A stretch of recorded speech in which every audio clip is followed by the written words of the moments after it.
Como ya hablamos antes, pues la administración retoma varias teorías propias de la administración para ponerlas en práctica en este campo que es muy importante, que también necesita de una planeación, una organización, de estructurarse como sistema para poder generar resultados eficientes. La administración también, pues hoy en día pone mucho énfasis en el aspecto de calidad de la educación. ¿Y por qué calidad? Porque al final de cuentas todo el trabajo que hace la administración es para poder cumplir efectivamente con los objetivos que educativamente se propone mediante el sistema establecido. Ya vimos cómo se organiza también la educación en los niveles, ya hablamos también acerca de cómo se planea esta educación y dentro de esta planeación que se requiere para organizar a toda la educación, pues vamos a echar mano de varias dimensiones que se van a considerar para ello. Eh, Todo esto con la finalidad de que el sistema educativo, en el caso de México, pues pueda brindar una educación de calidad en todos los centros escolares y que además se mejoren los procesos de enseñanza-aprendizaje. ¿Por qué? Porque entre mejor se enseñe, mejor aprenden y mejor se cumplen los objetivos escolares. Dentro de de este concepto de calidad, pues también se maneja que la educación sea eficaz, sea eficiente y por lo tanto sea efectiva. ¿Qué quiere decir esto? Pues que se cumpla con lo establecido de la manera mejor posible con el uso de los recursos disponibles y si es posible con el uso de menos recursos, pero que se llegue a los objetivos para que realmente se vea en la práctica que está brindando los resultados deseados después de toda una planeación y esto nos llevaría a una calidad en la educación.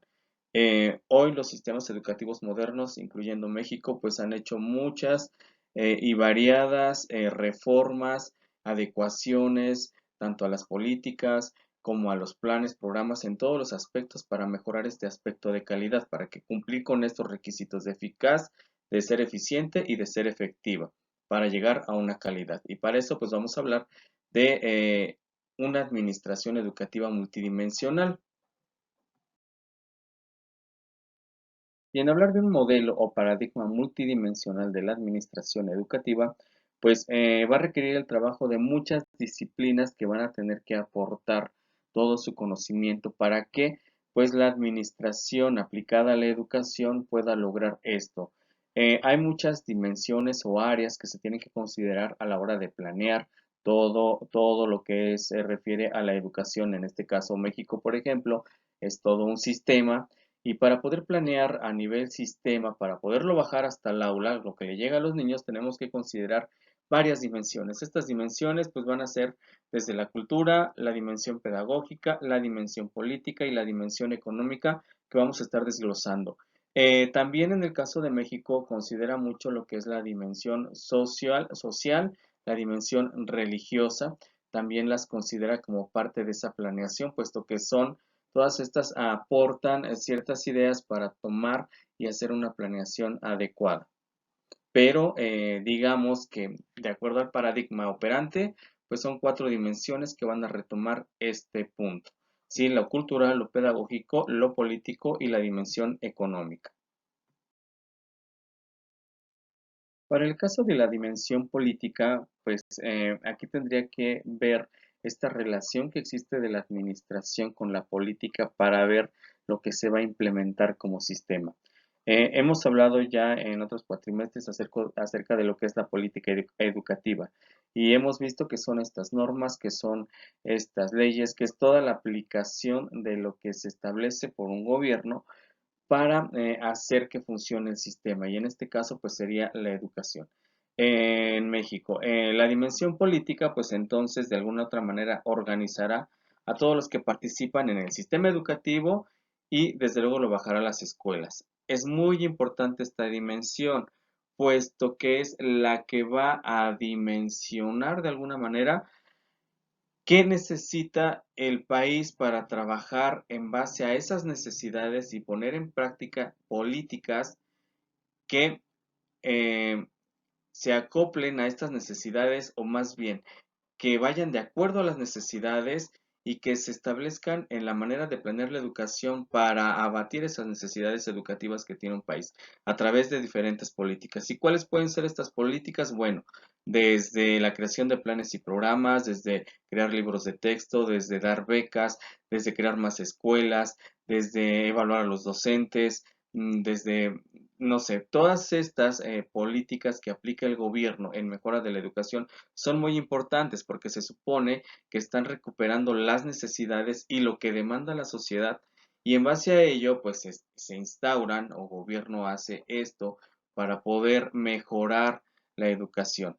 Em, ¿De qué va a echar mano esta dimensión política? Dijimos que era un trabajo multidisciplinar, por lo tanto se agrupan varias disciplinas. Pues entran en mano pues varias disciplinas como son la psicología, como son la geografía, como son economía, o sea, muchas disciplinas más que nos van a apoyar a que se cumpla con lo que la dimensión política o la parte política pretende establecer dentro del sistema educativo. Otra de las dimensiones súper importantes pues es la dimensión cultural. Esta dimensión cultural pues rescata todo el aspecto de cultura de la sociedad. ¿Para qué? Para considerarlo en la planeación del sistema, en este caso de todo lo que tiene que ver con educación. Hoy en día todos los planes y programas, los libros de texto están basados en los diferentes grupos culturales que tiene nuestro país para unificar y poder desarrollar estrategias que abarquen a todos y que todos cubran las necesidades educativas sin hacer que se pierdan estos grupos culturales. Es decir, rescata todo lo que se requiere, lo plasma en la educación y a través de esa educación pues sigue revalorando y sigue haciendo que los grupos culturales sigan estando presentes. ¿Cómo lo podemos ver en nuestra dimensión cultural o aplicada en México? Pues, por ejemplo, si vemos los libros de texto, hoy pueden estar en diferentes lenguas indígenas. ¿Para qué? Para que todo el conocimiento, al igual que un niño que habla español, pues también lo pueda tener un niño que habla náhuatl, o un niño que habla ñañú, o un niño que habla tzotzil. Que además vemos que en la educación se tratan de rescatar todas las costumbres, todas las tradiciones propias del país o de una región. ¿Para qué? Para que esto se siga fomentando. La dimensión cultural pues va a retomar todos los aspectos de cultura para seguirlos fomentando en las nuevas generaciones a través de los contenidos curriculares que se hacen llegar a los alumnos. Entonces, esto retoma la dimensión cultural y es muy importante a la hora de hacer esta gran planeación. ¿Por qué? Porque se planea en base a esta dimensión también. Se toman todas las características culturales en este caso de México para poder establecer también parte de las políticas que se van a poner en marcha para recuperar toda la dimensión cultural del país. Dejo las ligas para sus actividades de esta semana, aunque la información se encuentra en las diapositivas. Espero les sean útiles. Recuerden que su tarea se entrega un día después, antes de las 8 de la noche. Y para cualquier duda, pues no duden en comunicarse conmigo.